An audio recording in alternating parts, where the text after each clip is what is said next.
sempre nos levará à bênção, sempre nos levará à prosperidade. Porque é isso que as pessoas não entendem. Eu quero fazer minha prosperidade do meu jeito, mas Deus, Ele honra aquele coração desprendido, aquela pessoa que faz o correto. Daí diz: e não comuniqueis com as obras infrutuosas das trevas, mas antes condenai-as. Aqui é um exemplo bem clássico. Os nossos cristãos, homens e mulheres de Deus que entram na política, você tem noção da pressão que esses homens sofrem? Eles têm dois caminhos, amado, e não é ser incrédulo, mas é uma realidade. Ele tem dois caminhos: ou ele entra na dança da coisa, ou ele sai por pressão. E como eu sempre digo, os bons cedem e os ruins ficam. Por quê? Porque ele não pode compactuar. Ele está dizendo aqui: não compactue. Não compactue com o patrão, com o gerente, com o administrador corrupto, com o político corrupto. Não compactue com pessoas que levam vantagem nas coisas. É isso que ele está dizendo aqui: não comunique, dessas coisas. Deodócio, ele diz: porque o que eles fazem em oculto, até dizer é torpe, mas todas essas coisas se manifestam sendo condenadas pela luz, porque a luz tudo manifesta. Se você é a luz, amado, não corre esse risco. Se nós somos luz, uma hora essas coisas serão condenadas. Por quê? Porque o Espírito Santo de Deus que habita em nós, ele não compactua com as nossas mazelas. Então isso é algo que a igreja precisa aprender a praticar, precisa viver isso na realidade, na integridade.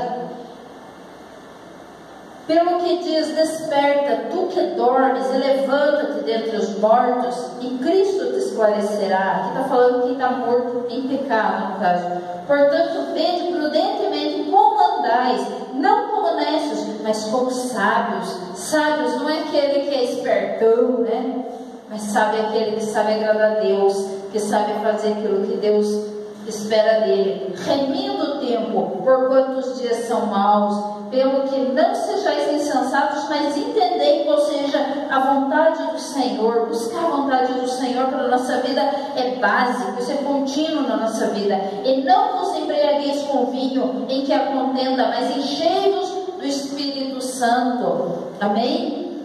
E falando entre vós em salmos e hinos e cânticos espirituais, cantando e salmodiando ao Senhor no vosso coração, dando sempre graças por tudo a nosso Deus e Pai, em nome do nosso Senhor Jesus Cristo, sujeitando-nos uns aos outros no temor do Senhor. O que nós estamos fazendo aqui é sujeitando uns aos outros, é entendendo que pessoas estariam orientando, porque a igreja, amada, ela tem pecado em orientar, ela tem falhado na orientação, ela tem criado um evangelho de arromba, onde muitas vezes tem que fazer eventos, tem que trazer sensações, emoções, para fazer com que a igreja viva. E a doutrina de Deus é o quê? Mais uma, que sejamos a verdade dele, resplandecendo a verdade dele, resplandecendo a única verdade, não negociando os princípios do Senhor. E isso é uma coisa que nós precisamos entender. Ele diz: olhe cada um para si. Cada um de nós precisa avaliar nossas atitudes, nossos sentimentos, nossos pensamentos, nossos atos, como nós temos conduzido nossa vida. Nós fizemos o propósito das primícias final de ano, que vários participaram, glória a Deus. E é bênção de Deus nós sermos semeadores no reino de Deus. É bênção de Deus nós cuidarmos de trazer nossa oferta, nosso dízimo, de compartilhar com aqueles que precisam as coisas. Mas se nós estivermos fazendo um princípio e quebrando outro, nós não teremos bênção do mesmo jeito. Deus tem preocupação em como nós estamos conduzindo nossas vidas, porque muitas coisas que nós fazemos está minando a presença dele, está roubando a presença dele de nós. Então, amados, nós precisamos ser igreja. A verdade absoluta do Senhor precisa estar em nós resplandecente, mas não é aqui dentro de quatro paredes apenas, mas é onde nós andamos, por onde nós vamos, às vezes no desafio dia lidando com pessoas desonestas, e a gente sendo honesto, porque não é fácil, a gente cumprindo aquela palavra que empenhamos, sendo pessoas corretas naquilo que é a sua rotina de trabalho. Cada um tem uma rotina, cumprindo com excelência, cumprindo o seu horário no trabalho, cumprindo com a obrigação, né? Quer ver uma coisa que nós vemos muito? E talvez nem seja o caso daqui, mas existem pessoas que longe do chefe ele tem um caráter. Quem já viu gente assim? Perto do chefe é outro, né? Não se engana a Deus, isso é mentira, isso é trevas, isso é ilusão, e muitas vezes procurando ainda fazer afronta, porque às vezes um colega, outra pessoa, alguém está vendo isso, né? Um cliente, alguém, isso está envergonhando. Então nós precisamos ser autênticos. Quando a palavra fala que nós estamos na verdade, estamos nele porque estamos de verdade, é isso, a verdade está em nós. Nós somos pessoas verdadeiras. Quando eu digo para o meu marido uma coisa, quando eu digo para minha esposa aquela frase, ele vai dizer: não, eu posso confiar, porque essa pessoa não me mente. Quando eu falo com meu filho, ele tem que saber que eu sou verdadeira, porque as pessoas têm que olhar para nós e avalizar também o nosso caráter, porque com Deus não se engana, mas no meio, com as pessoas, nós precisamos muitas vezes provar que nós somos diferentes. Por quê? Porque o mundo está na contramão, o mundo está no maligno. Então às vezes, né, eu citei outro dia sobre o Sérgio Moro, né? As pessoas, né, com todo respeito, ele fez um trabalho que não se discute, mas ele estava sendo idolatrado por conta dele agir certo. Gente, como nós estamos com os valores invertidos? Amém? Quer dizer, ele não fez nada que não era o correto, a obrigação dele. Não é, você concorda comigo? E de repente ele virou né, com todo respeito, eu acho que ele merece realmente ser homenageado, mas não poderia ser assim. Quer dizer que nós estamos homenageando uma pessoa que não fez a obrigação dela. Você consegue entender isso? Isso é um valor que a gente já tem que trabalhar dentro da casa da gente.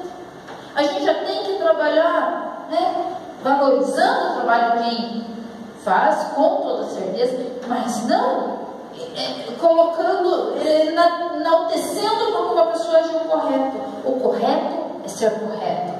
É nossa obrigação ser correto. É nossa obrigação pensar que o meu chefe não está me vendo, mas Deus está me vendo. É minha obrigação pensar que se eu empenhei minha palavra, a pessoa pode esquecer amanhã ou depois, mas Deus, ele tem uma cadernetinha lá e vai estar registrado a minha falha. E eu estou em pecado, sim, não contra uma pessoa, não é um pecado de prisão, não é um pecado passivo de ser linchado em praça pública, mas não importa, eu estou dando a oportunidade do Evangelho ser denegrido. Só para encerrar, né? O meu pai morreu agora com revolta de crente.